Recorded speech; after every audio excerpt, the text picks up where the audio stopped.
Hello viewers, welcome to my channel. এটা তোমাদের রাষ্ট্রবিজ্ঞানের আমার দ্বিতীয় নম্বর ভিডিও। প্রথম ভিডিওতে প্রথম অধ্যায়ের কোশ্চেন কমন দেওয়া ছিল সাজেশন হিসাবে।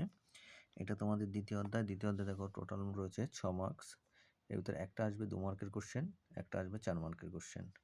তো 2 মার্কের কোশ্চেনের জন্য আমি তোমাদের 6টা কোশ্চেন রেখেছি, ঠিক আছে? এই 6টা কোশ্চেনই খুবই ইম্পর্টেন্ট। দেখো, প্রথম কোশ্চেন রেখেছি, কেন ইউরোপীয় ইউনিয়ন একটি সফল আঞ্চলিক সংস্থা? এর দুটি কারণ উল্লেখ করো। 2 মার্ক, সার্ক গঠনের দুটি উদ্দেশ্য উল্লেখ করো। 3 মার্কে 3 দাগের কোশ্চেন, আসিয়ানের দুটি সাফল্য লেখো এবং ভারতের অর্থনীতিতে এর কি প্রভাব পড়েছিল সেটা লিখতে বলেছে। তারপরে 4 দাগের প্রশ্ন দেখো, ইউরোপীয় ইউনিয়নের 5টি অঙ্গ কি কি? 5 দাগের কোশ্চেন, আন্তর্জাতিক সম্পর্কে উদারনীতি ও মার্ক্সীয় দৃষ্টিভঙ্গির দিক থেকে দুটি পার্থক্য লেখো। লাস্ট কোশ্চেন এখানে 2 মার্কের, দেখো সার্ক কি, এর সদর দপ্তর কোথায় অবস্থিত, এর শীর্ষ সম্মেলন কোথায় অনুষ্ঠিত হয়। এই হচ্ছে তোমাদের 2 মার্কের কোশ্চেন রেখেছি। আর এরপরে রয়েছে দেখো 4 মার্কের জন্য আমি মাত্র 3টে কোশ্চেন রেখেছি। প্রধান আঞ্চলিক সংগঠন হিসাবে ইউরোপিয়ান বা ইইউ এর তাৎপর্য মূল্যায়ন করো।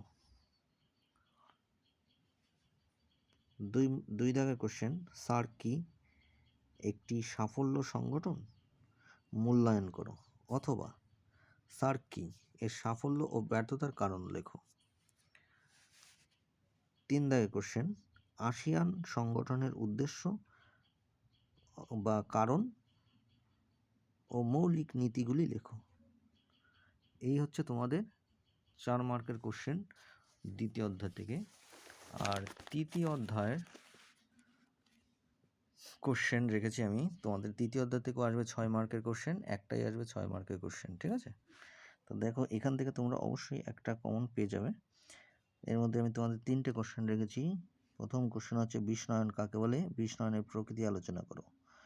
অথবা দিয়ে রেখেছি, বিষনয়নের সংজ্ঞা দাও, বিষনয়নের বিভিন্ন রূপ পর্যালোচনা করো। 2 দাগের কোশ্চেন রেখেছি, দেখো বিষনয়নের অর্থনৈতিক প্রতিক্রিয়া ও ফলাফল। ফলাফল বলতে ইতিবাচক ফলাফল আর নেতিবাচক, মানে সুফল ও কুফল আলোচনা করো।